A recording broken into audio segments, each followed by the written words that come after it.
Hey there, welcome to Chapter 6, Part 1, where we are going to do what we call a tour of the cell. This is basically a breakdown of the different organelles within the cell and their functions and roles in cellular function. Part of why we do 165 cell biology, introductory cell biology, so early is because it is so preeminent in modern biology. If you had gone to school when I went to college, we didn't do cell biology until maybe third or fourth year. That's because the emphasis was much more on organismal development and that sort of a thing. But as the molecular revolution has come along, more and more emphasis in medicine and therapy has moved to cellular mechanisms. And so that's why we do cell biology relatively early. All organisms are made of cells. All living things are made of cells. We do not define life as possible unless at a minimum you are a cell. That's because there has to be some regulation of metabolism, and without membranes, and all cells have to have a plasma membrane. Without that, you're just reactions in a larger sea of chemicals. Structure and function, not all cells look alike. In fact, cells look very, very different. They're as different as you could imagine. Even though they all share similar characteristics, they do have amazing differences, and that's often directly correlated to function. And cells also reproduce autonomously. That is to say, they are capable, or at least theoretically capable. Some cells differentiate to the point where they can't seem to back out of that differentiation. In order for a cell to be able to divide, it has to be relatively de-differentiated. And that's why we have trouble regrowing neurons and things like that. But in any case, cells do retain the capacity to undergo autonomous mitosis. And so they're related from descent. And that sort of plays into the evolutionary theory alongside many other types of data. Again, structure and function. This is a very, very high resolution near electron or electron scanning electron microscopy showing an interface of some cytoskeletal elements, organelles and so forth inside a cell. Very much a structure function. Cells are elegant in that way. Very, very, very, very tuned to the types of functions that they do. And just another picture here. You can see all these cells, as different as they might be, and the scale is huge. For instance, an egg cell, and this could be a human egg cell, or it could be an egg cell from an ostrich, are enormous compared to other types of cells. Nevertheless, they retain the same structural characteristics. One thing that the book wants to talk about a little bit is this idea of resolution. What do we mean by that? It means that when our ability to observe is correlated to the size of the object relative to the wavelength of energy that we're using to observe. If you have a wavelength like this, an object may not be resolved fully. You have to have a smaller wavelength to have finer observations. So this object right here in this wavelength would only resolve this well, but if we used a smaller wavelength, we would have increased resolution to where we could easily see two objects there. That's the nature of observation, is that you are limited by the wavelength. Now with human eyes, you can see just down to about 100 microns, 1/10 of a milliliter, or millimeter, excuse me, if you're lucky. But like for instance, radio waves like radar have a very, very long wavelength. They're tens of meters long. So a 747 up in the air would look just like a blob because of the resolution of the wavelength. But the finer the wavelength you get, the higher the resolution. And so electron microscopy can get us just down to about the macromolecular level. There are some ability to see some things at super resolution microscopy, but the problem is when you go to these shorter wavelengths, the energy level goes up and these wavelengths become more and more destructive.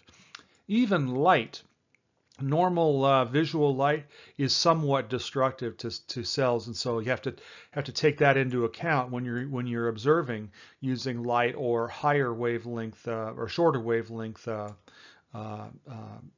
energies. And so I've just got some pictures here to show you, what you can resolve at given wavelengths. This is right about here, super, electron microscopy, right in this area, because these are virus particles. They look like lunar landers. These are what are called bacteriophages. So this is a bacterial cell, and these viruses will infect that bacterial cell. And if you use even finer techniques, you can visualize individual atoms. They have to be really, really big. This is like a uranium or a plutonium atom or something huge in the atomic scale, if you know what I mean. And I've just got a little talk about different techniques. For instance, you can use computers to improve resolution and so forth. There are two major divisions of cells. We have what are called prokaryotic cells, which means before nucleus, and eukaryotic cells, which means good nucleus. And so prokaryotic cells are much, much smaller. This is not to scale here.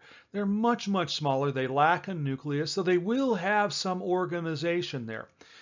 What we're talking about here is the level of what we call compartmentation. So a prokaryotic cell will have basically one compartment inside its plasma membrane, though it does do some three-dimensional compartmentation that does not use membranes. But most of the metabolic processes inside a prokaryotic cell are going to occur on the inner surface of that plasma membrane. Meanwhile, in eukaryotic cells, you've got tons of membranes, and you have different kinds of membranes. You certainly have the plasma membrane, but each of the major organelles is a membranous entity unto itself. If it doesn't have a membrane, we call it an inclusion, as opposed to an organelle. So bacteria and a really, really old group of cells that we often find in places like, hot springs or sea vents, that sort of thing, called archaea. Those are the two major families in prokaryotic cells. And then protists, fungi, all these others, these are all eukaryotics.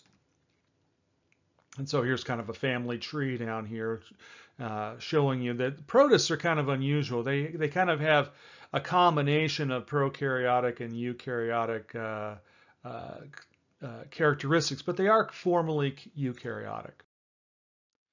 So basic features of all cells. So every cell, no matter whether it's prokaryotic or eukaryotic, they all have a plasma membrane.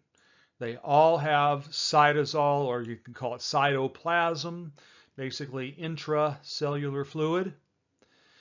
They all have DNA, so we call that that structure or structures of DNA, like a prokaryotic cell will only have one DNA molecule most of the time.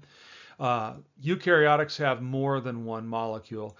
Those are where we have the heritable material. We call those chromosomes. It's a combination of the DNA and the protein structure that organizes that DNA.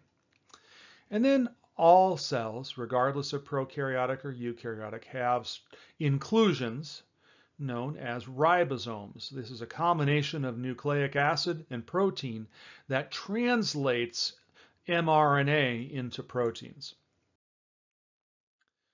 Prokaryotic cells, these are some of the things that make it different from a eukaryotic cell. No nucleus. That you can read into the word before nucleus, before nucleus.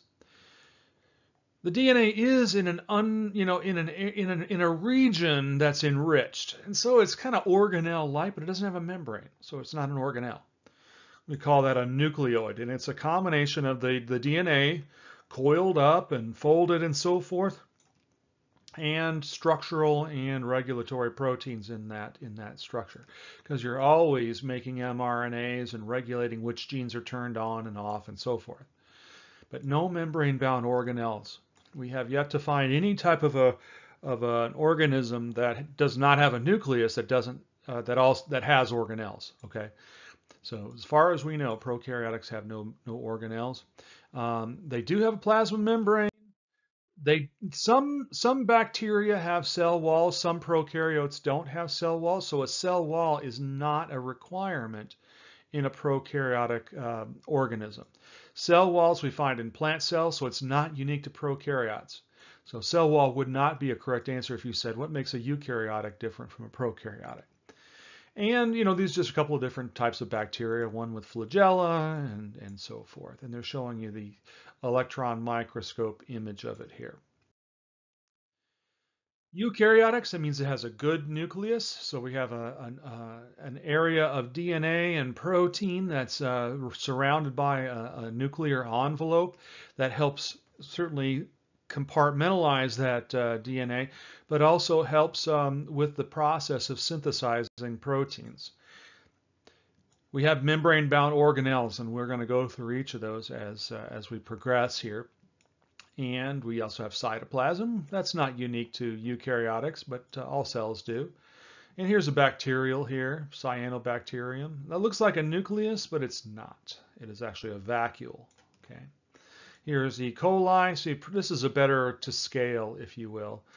Smaller bacteria, and here are viruses for scale.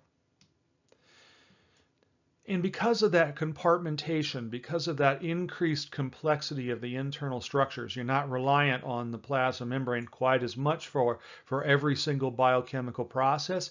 Eukaryotic cells can grow much larger, and they can communicate. Importantly, they can communicate with each other on a much more profound level than prokaryotes. Prokaryotes can associate, and they can even tell how many are around them, but their communication is somewhat limited. Is that limited because their genetic material is limited?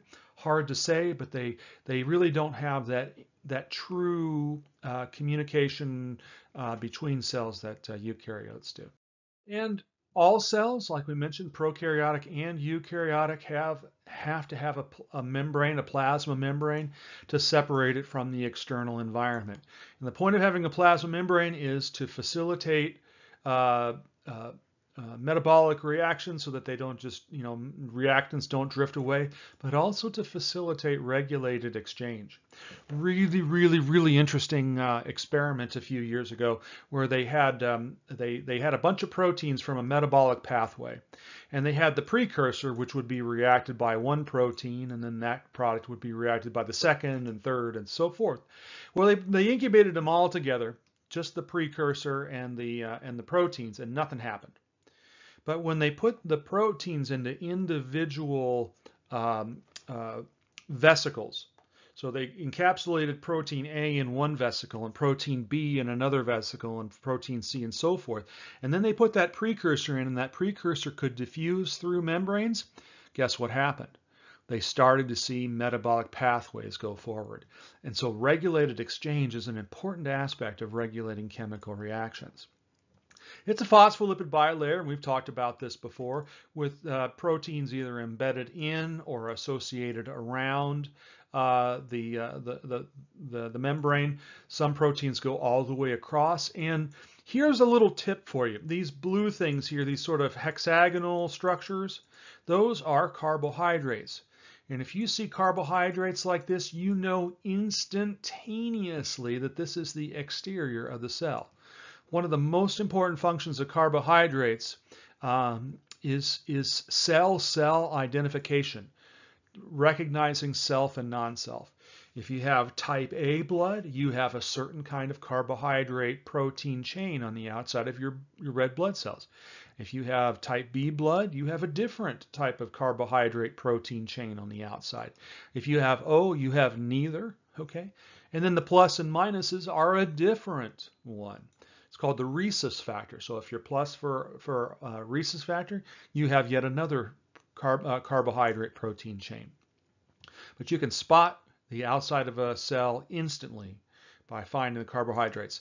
The only carbohydrates you typically find inside a cell are either monosaccharides or you might find glycogen, which is a polymer of glucose. And so here's a beautiful electron microscope image of that double layer of the plasma membrane. Again, carbohydrates are localized specifically to the outside. There are the phospholipids. Here are some transmembrane proteins. Not all proteins penetrate all the way. Like here's one that's just kind of partial there, and here's one that's not penetrating at all. So we do have membranes, and there is a spectrum of how integrated into the membrane those proteins actually are. So eukaryotes have internal membranes that can are specific for the function of the organelle that they serve. And animal and plant cells are extremely similar, but the plant cells just have an extra organelle that most animals don't, and that's called a chloroplast. But animal and plant cells are quite similar, more similar than we might believe. So here's an animal cell on the left, plant cell on the right.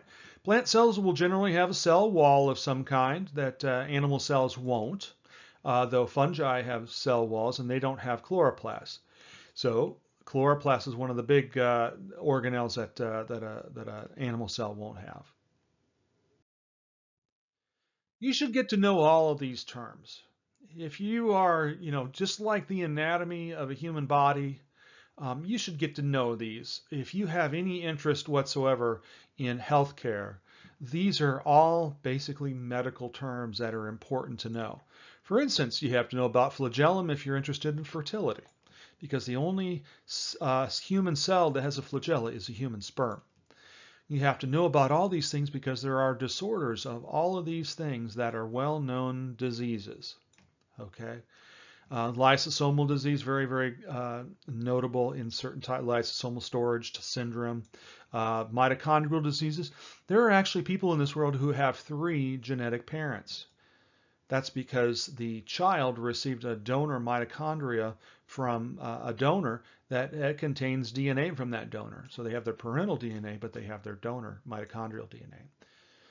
Virtually every one of these structures, there is some kind of disorder, muscular dystrophy, for instance, or digestive disorders, you name it, it's here. So we just have some pictures here. Fungal cells have a cell wall. In fact, that cell wall is actually made of chitin, okay? The same stuff that are in the shells of shrimp and crabs and lobsters. And here's just a single yeast cell, and it has a vacuole like this, and here's that cell wall. Again, it's a eukaryotic cell. Here's a plant cell, again with a cell wall, and you can see these holes in the cell wall. Those are called plasmodesmata, and that allows for communication and exchange between cells across these cell walls, which can be extremely rigid if you think about a woody plant. Protists are fun. Protists have characteristics of both plants and animals. So they have a flagella like an animal type cell, but they have chloroplasts and they can derive energy from the sun. So they kind of cross the line between plants and animals a little bit. And that's more true than untrue when it comes to biology, that things tend to be in a spectrum rather than an either or. Even male female, if you study genetics closely enough, you can see that is not necessarily a binary thing. So here's a picture of a protist here. Probably the most, chlamydia. That's an STI, sexually transmitted situation. But another one that's real common if you're into hiking and backpacking is Giardia. Giardia is a type of protist. So let's start going through some of these things, and some of these things will be more obvious to you than others, like for instance, the nucleus. This is a nucleus right here. This is not a cell, it is a nucleus. It has a nuclear membrane with these pore structures to allow communication with the cytosol. This is where mRNA and sometimes proteins will move through. For instance, if a cell is exposed to estrogen and has an estrogen receptor, the estrogen receptor is a protein out in the cytosol that, when bound, will move through these pores and then mediate DNA regulation in the nucleus. Now, there's also an area called a nucleolus. Nucleoluses have nucleoli have higher concentrations of certain types of proteins. It's involved often with ribosomal RNA synthesis and some other specialized nucleic acid functions. So nucleus, I don't like this phrase. Information central, yeah, whatever. It's where we host or where we hold our heritable information. It is the easiest to spot. You can spot it with a very, very simple microscope. That nuclear envelope has more protein than a typical plasma membrane, and it has these very, very distinct nuclear pores. It is double membrane. Each is, so it's got a double lipid layer, unlike a plasma membrane, which is a single lipid layer. And there's this space in between. And again, there are these pores here that help regulate movement of usually mRNAs out, but proteins and nutrients like nucleotides and things can go in. And here's a photo that I took a few years ago where we stained for actin, but we also stained for DNA. So that's why these blue areas, that's called a Hoechst stain, and it's intense in these green nucleoli. Those green nucleoli, that's where we're manufacturing things like ribosomal RNA and some other things. And so here's just a picture of a nuclear envelope, and you can see those pore structures. They're really, really cool. They're they're a multi-subunit pore. You can see the subunits right here in the surface of that nuclear membrane. Sometimes they call it a nuclear lamina. Okay, it's got a large amount of protein in it relative to other types of membranes. There's a higher percentage of protein. The only membrane that kind of rivals it in terms of protein content would be the inner mitochondrial membrane, where we're doing ATP synthesis. And you can see the meshwork here of protein that they kind of stripped off one surface, and you can see the inner surface. The nuclear membrane is part of a larger system of membranes. We often talk about these things as discrete organelles, but the real truth is that they are sort of semi-continuous. That is to say, we have this rough endoplasmic reticulum. They call it rough because there are these ribosomes partially embedded in that, or very, very closely associated with that membrane. There's also smooth ER, and smooth ER lacks those ribosomal protein structures. Smooth ER is usually not involved in protein synthesis, but rough ER is very much involved in protein synthesis. And so this endomembrane complex includes the nuclear membrane, the nuclear lamina, and the rough endoplasmic reticulum, also the Golgi, and then the plasma membrane. Inside the nucleus, we have that DNA that I was mentioning, and it's organized into individual molecules. You hear what I said, individual molecules. It says units here, but they are molecules. They are covalently linked nucleotides. Those covalently linked nucleotide units are called chromosomes. And chromosomes aren't just DNA. They are DNA with the proteins and structural and regulatory proteins bound to it. So each chromosome is a single DNA molecule associated with both structural and whatever proteins are bound to that DNA. The combination, if you were to say a chromosome, what is it made up of? First, it's made up of chromatin, and chromatin is composed of proteins and DNA. Now, one thing I should say is that this is a condensed, and it's a duplicated chromosome. Most of the time, chromosomes don't look like this. Most of the time, if you were just to have one right here, and even then it wouldn't be condensed like this. This is a chromosome that's ready to undergo mitosis. Most of the time, Chromosomes are actually a little bit looser than this. In fact, this doublet, this is a doublet here. This DNA has been duplicated. It just hasn't separated yet. So chromosomes don't normally look like this. They are usually one of these, one side, if you will, and they are looser. They condense like this, just like you take your clothes out of your closet and pack it into a suitcase to go on a trip. It's hard to put on your clothes when they're stuffed inside the suitcase. You have to open the suitcase up, set the clothes out, hang them up, or do whatever in order to have better access. And that's true with DNA as well. But when we're dividing the DNA, we have to get it all nice and packed and ready to be divided. But we can take a meter, if you put all of your 23 or 46 chromosomes and stuck them end to end, the DNA would be a meter long.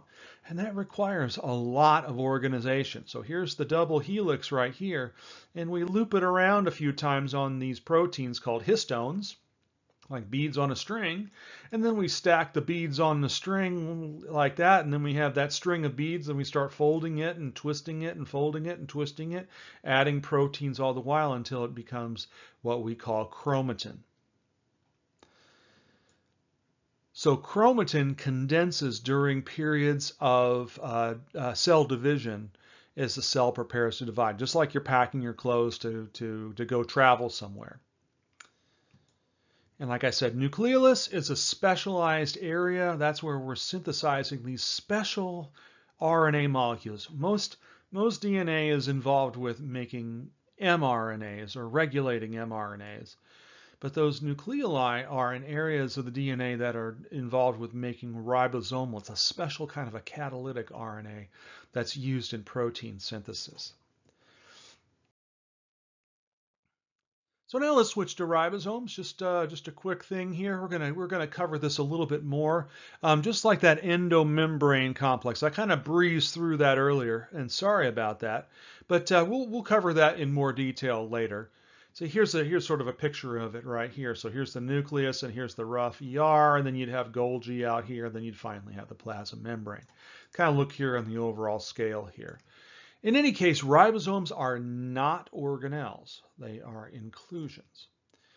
And so we have a big subunit and a small subunit. They're two protein molecules. We have the mRNA that it's reading, and the catalytic rRNA, the ribosomal RNA, is hiding in there somewhere. We can't see it. This is the messenger RNA. This is what's being translated. So messenger RNA is created in the nucleus and then sent out, and then either will bind a ribosome in the cytosol, or it will associate with a ribosome on the endoplasmic reticulum. Don't have time to really get into the mechanism of why it would do one or the other.